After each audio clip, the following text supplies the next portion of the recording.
Hello, and welcome to another teaching and reflection on Proverbs. So, if this is the first time that you have been joining us, then I would encourage you to go back and look at the previous sessions. And we're only looking at sort of 5-10 minute snippets of what is Proverbs and how does Proverbs relate to us today. So, today I'm going to read Proverbs 2, and I read verses 18 through to 20. For her house leads down to death, and her paths to the dead.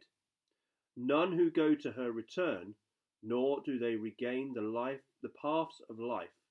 So you may walk in the way of goodness and keep to the paths of righteousness. This builds on what we were talking about yesterday.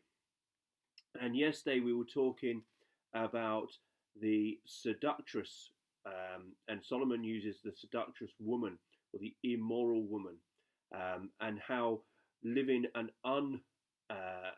unwise life is like following a seductress woman. And we've got to watch out for these moments. We've got to watch out for these times where non-wisdom, or so we say sin, tries to entice us to go down a pathway that we really shouldn't go down, that we really shouldn't face. And that is temptation. And so Solomon today is building on this by saying that the seductress woman, or the sinful nature, or the unwise nature, is leading us towards death. It's leading us to a life that is going to be immoral, that is going to be destructive for ourselves. And he then goes on to say, none who go to her return. If we follow down this life, it can be very difficult to return from that life. That's not to say it doesn't happen.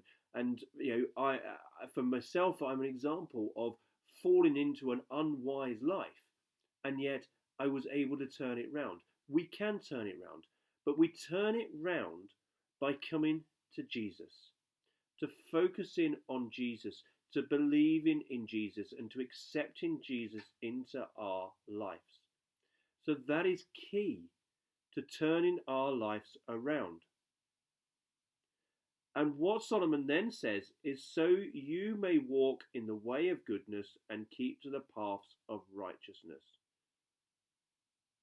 The focus should be always to walk in goodness, to walk in righteousness.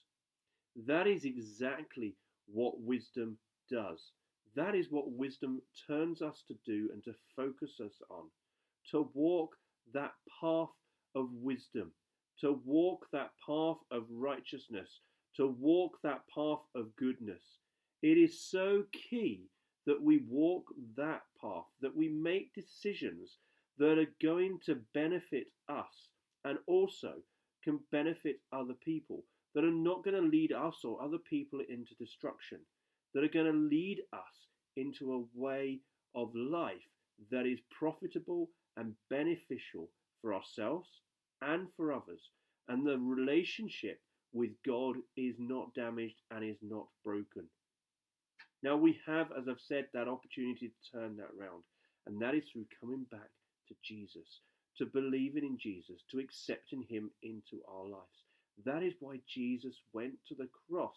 He went to the cross for our sins, for our unwise decisions, for the things that we do that upset the relationship with God. Do we want to walk that life that is better for us? Doesn't necessarily mean it's going to be easier, but it's going to be better. Let's walk that path of righteousness, the path of being right with God. Bless you. I hope that encourages you. And today, focus on walking that righteous path. Think about what we are doing in our life. Think about what we are going to do today. Is it going to be profitable for God? Is it going to be positive for us, or is it going to damage us or someone else and ultimately damage our relationship with God? Bless you.